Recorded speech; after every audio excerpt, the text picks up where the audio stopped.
So yun nga guys, no, andito tayo ngayon kay Mang Bert. Magpapahila tayo ng likod. Ito kasi mga nakaraang araw medyo naging busy. Maraming ginawa kaya deserve naman siguro natin na magpapilipit ng katawan. Pagkatapos, leg naman ang pipilipitin.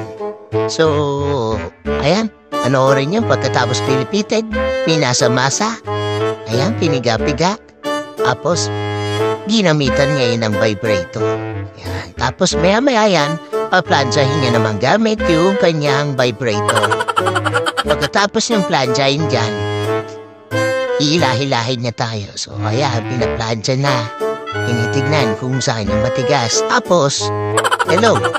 Oh, sige. Oh, okay.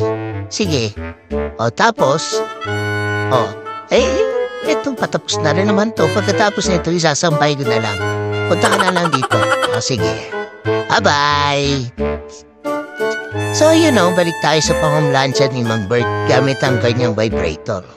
Pagkatapos, paigayin ako, ihila-hilahin naman ang mga daliri. Pagkatapos niyan, titignan niya ngayon kung merong tayong gout.